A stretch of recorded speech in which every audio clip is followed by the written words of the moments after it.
한적한 시골 마을에 사는 민수는 어느 늦가을 오랜만에 고향 친구들과 만나기로 했다. 오랜만에 만남에 들뜬 민수는 친구들을 만난 후 술에 많이 취하게 되었다. 날이 어둑어둑해지고 찬바람이 불기 시작하자 친구들은 각자의 집으로 돌아갔다.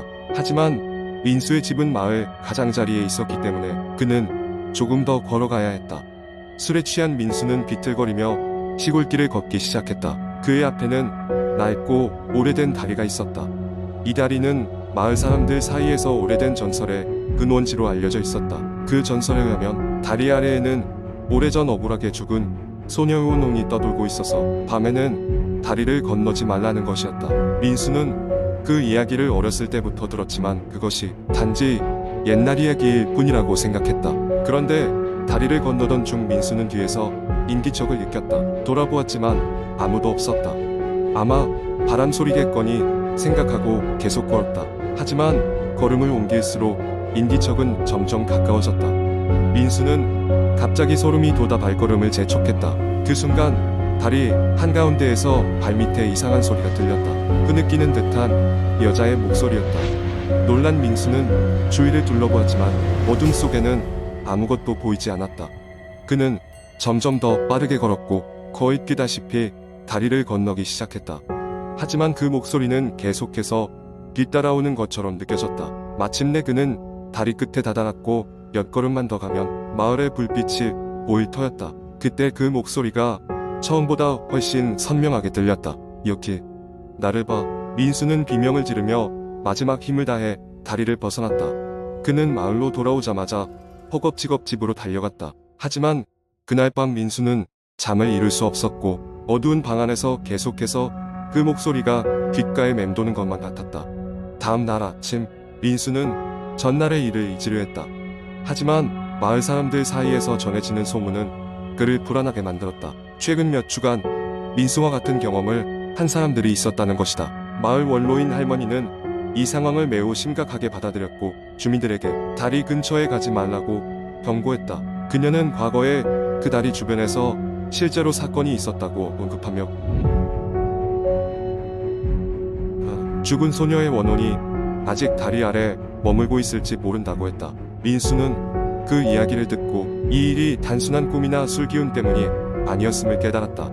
두렵고 혼란스러운 마음으로 민수는 친구들과 함께 그 다리를 조사해 보기로 했다. 그들은 낮 시간에 다리로 향했고 다리 아래를 살펴보았다. 그곳에서는 오래전에 사람들이 놓아둔 듯한 낡은 인형과 함께 소녀와 관련된 물건들이 발견되었다. 그리고 그 물건들 중 하나는 몇십 년 전 신문 기사였다. 그 기사에는 당시 다리 아래에서 발견된 소녀의 사진과 불운한 사건에 대한 이야기가 담겨 있었다.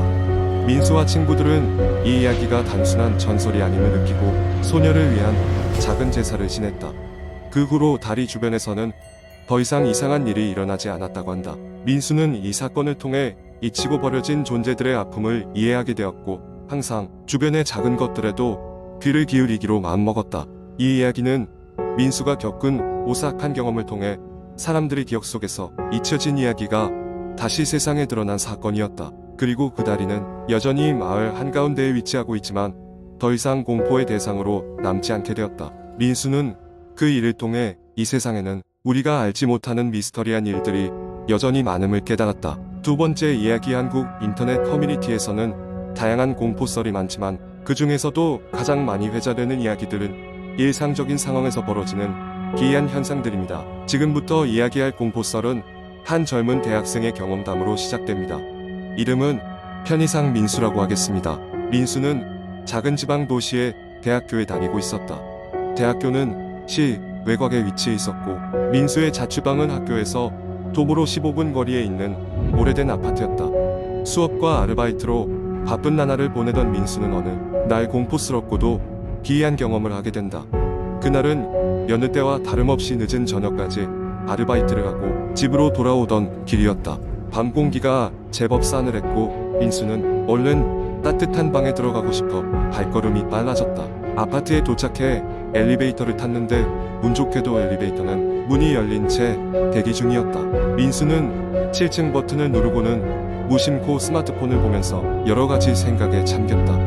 엘리베이터가 2층쯤 올라갔을 때 갑자기 멈추더니 불이 깜빡였다. 민수는 순간 고장이 났나 생각했지만 다행히 곧 다시 엘리베이터가 움직이기 시작했다. 그는 운이 좋네라고 생각하며 안심했다. 그런데 엘리베이터는 7층을 지나쳤다. 아무런 버튼을 누르지 않았는데 엘리베이터는 스스로 최상층인 15층까지 올라갔다. 민수는 어리둥절해하며 엘리베이터에서 내리지 않고 7층 버튼을 다시 눌렀다. 엘리베이터는 다시 7층으로 내려왔고 민수는 재빨리 내렸다. 이상한 기분이 들긴 했지만 피곤함에 깊이 생각하지 않고 방으로 들어갔다. 그날 밤 민수는 이상한 꿈을 꿨다.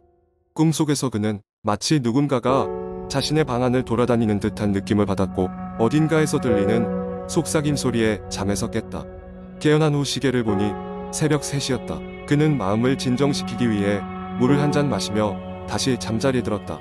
그때부터 민수의 삶은 조금씩 이상해지기 시작했다. 매일 밤 그는 꿈속에서 같은 속삭임을 들었고 아침이 되면 방 안의 물건들이 조금씩 위치가 달라져 있었다. 처음에는 자신의 착각이라고 생각했지만 시간이 지날수록 불안감은 커져만 갔다. 며칠 뒤 민수는 친구들과의 술자리에서 이 이야기를 꺼내게 되었다. 친구들은 처음엔 웃으며 대수롭지 않게 여겼지만 점점 민수의 진지한 표정에 그들도 서서히 걱정되기 시작했다. 친구들 중 한 명이 미신에 관심이 많았는데 그는 민수에게 방 안에 녹음기를 틀고 자보라고 제안했다. 무언가가 녹음된다면 증거가 될 수도 있다는 것이었다. 그날 밤 민수는 녹음기를 틀어놓고 잠에 들었다. 여전히 속삭임은 들렸지만 아침이 되어서 들은 녹음기는 민수의 간담을 서늘하게 만들었다. 녹음기에는 정체 모를 웅얼거림이 잡혀 있었고 그동안 민수가 꿨던 꿈속의 속삭임과 똑같은 소리였다. 무엇보다 소름 끼쳤던 건 마지막 부분에 분명하게 들리는 한 문장이었다. 나는 곧 간다. 민수는 그 길로 방을 빼고 그곳을 떠나기로 결심했다. 혼자서는 도저히 그 상황을 버텨낼 수가 없었기 때문이다. 이사는 민수가 믿고 따르던 한 할머니가 도와주기로 했다. 할머니는 민수의 이야기를 듣고는 직접 방을 봐주겠다며 따라 나섰다. 이사 당일 할머니는 민수의 방 구석구석을 살피더니 방 한쪽 벽을 가리켰다. 여기서 무언가 느껴지는구나. 할머니가 한마디 했다. 그 후 할머니는 가방에서 작은 종이를 꺼내더니 뭔가를 중얼거리며 거기에 불을 붙였다. 불이 타오르는 순간 방 안은 기묘한 냄새로 가득 찼고 민수는 순간적으로 따뜻한 기운을 느꼈다. 그 후로 이상하게도 속삭임도 그간의 불안감도 모두 사라졌다. 민수는 방을 옮긴 후 정상적인 생활을 이어나갔으며 이야기는 그와 친구들에게 오래도록 잊을 수 없는 공포의 경험으로 남았다. 친구들 사이에서는 아직도 가끔 그 이야기가 회자되곤 한다. 가끔 민수는 자신이 겪었던 일이 꿈이었길 바랐지만 그때의 녹음 파일은 여전히 그의 폰 안 어딘가에 조용히 잠들어 있었다. 세 번째 이야기. 어느 날 밤 나는 평소처럼 인터넷을 뒤적이며 시간을 보내고 있었다. 나는 여러 가지 포럼을 돌아다니며 흥미로운 이야기를 읽거나 미스터리한 사건들을 조사하는 것을 좋아했다. 그러던 중 나는 미스터리 사건 및 공포 체험이라는 제목의 게시판을 발견했다. 호기심을 느낀 나는 클릭해서 들어갔고 그곳에는 수많은 사람들이 자신의 기이하고 무서운 경험담을 공유하고 있었다. 그 중에서도 유난히 시선을 끄는 한 게시물이 있었다. 제목은 간단하게 그 방이라고 적혀 있었을 뿐이었지만 조회수와 댓글 수가 엄청나게 많았다. 나는 망설임 없이 그 글을 클릭했다. 이야기는 이렇게 시작되었다. 한 젊은 여성이 도심에서 조금 떨어진 작은 마을로 이사를 오게 된 이유로 시작되었다. 그녀는 그곳에서 가격이 저렴하고 위치가 좋은 아파트를 발견했고 새 출발을 다짐하며 이사를 결심하게 되었다. 아파트는 오래된 건물이었지만 깨끗하고 아늑해 보였다. 이사 초기에는 모든 게 순조로웠다. 하지만 얼마 지나지 않아 그녀는 이상한 일을 경험하기 시작했다. 어느 날 밤 그녀는 갑작스럽게 잠에서 깨어났다. 뭔가 이상했다. 잔잔한 어둠 속에서 기묘한 소리가 들려왔다. 처음에는 환기구를 통해 바람이 부는 소리 같았다. 하지만 곧 그것이 단순한 바람 소리가 아니라는 것을 깨달았다. 그것은 흐느끼는 듯한 아주 낮고 가냘픈 소리였다. 소리는 벽 너머에서 나는 것 같았다. 그녀는 두려운 마음에 이불을 더 깊게 끌어당기고 소리가 사라지기를 기다렸다. 이상하게도 소리는 그녀가 깨어나기를 기다린 것처럼 점점 더 커져만 갔다. 참고 견디다 지친 그녀는 결국 침대에서 일어나 소리가 나는 방향으로 발걸음을 옮겼다. 소리는 저 너머 복도 끝에 있는 작은 문 뒤에서 나고 있었다. 그 문은 그녀의 아파트로 들어왔을 때부터 존재하던 것이었으나 그녀는 지금껏 그 문의 용도를 알지 못했다. 저번에 아파트 관리인에게 문의했을 때도 아무것도 없다고 했기 때문에 크게 신경 쓰지 않았었다. 고민 끝에 그녀는 문 손잡이를 조심스럽게 돌렸다. 문이 삐걱거리며 천천히 열렸다. 그 안에는 어두운 공허가 있었다. 그녀는 손을 뻗어 벽을 더듬더니 조그마한 전등 스위치를 발견하고 불을 켰다. 그 순간 그녀는 숨을 멈추지 않을 수 없었다. 방 안에는 빈틈없이 채워진 오래된 가구와 먼지가 쌓인 책들이 있었다. 이사 오기 전까지 아무도 사용하지 않은 것처럼 보였던 방에는 설명할 수 없는 기운이 감돌았다. 그녀는 방 안을 살폈지만 아무것도 변화된 것이 없어 보였다. 그러나 방에서 나가려는 순간 그녀는 등에 소름이 돋는 시선을 느꼈다. 뒤를 돌아보았을 때 그녀는 거울 속에서 자신을 바라보고 있는 낯선 존재를 보았다. 그것은 전혀 그녀와 다른 모습이었다. 창백하게 질린 얼굴에 눈은 충혈되어 있었고 옷은 낡고 해져 있었다. 그녀는 비명을 지를 틈도 없이 방에서 뛰쳐나와 문을 쾅 닫고 말았다. 그날 이후로 그녀는 끊임없이 누군가 자기를 지켜보고 있다는 느낌을 떨쳐낼 수 없었다. 점점 불안감이 쌓여갔고 그 방에 가까이 가기를 피했다. 그러나 이상하게도 문을 잠그려 해도 항상 열려 있었다. 며칠 뒤 그녀는 옆집에 사는 이웃과 이야기를 나누게 되었다. 그들은 그 방에 대해 묻자 갑자기 표정이 굳어졌고 입을 닫아버렸다. 하지만 조금 지나자 마지못해 입을 열었다. 그 방은 오래전 큰 화재 사고가 있었던 장소였고 그곳에서 많은 이들이 목숨을 잃었다는 것이었다. 그 후로 그 방은 닫힌 채로 남아 있었고 감히 열어보려는 사람도 없었다고 했다. 하지만 소문에 따르면 그 방은 아직도 무언가에 홀린 듯한 누군가가 깨어나기를 기다리고 있으며 가끔 그 방의 불빛이 스스로 켜질 때가 있다고 했다.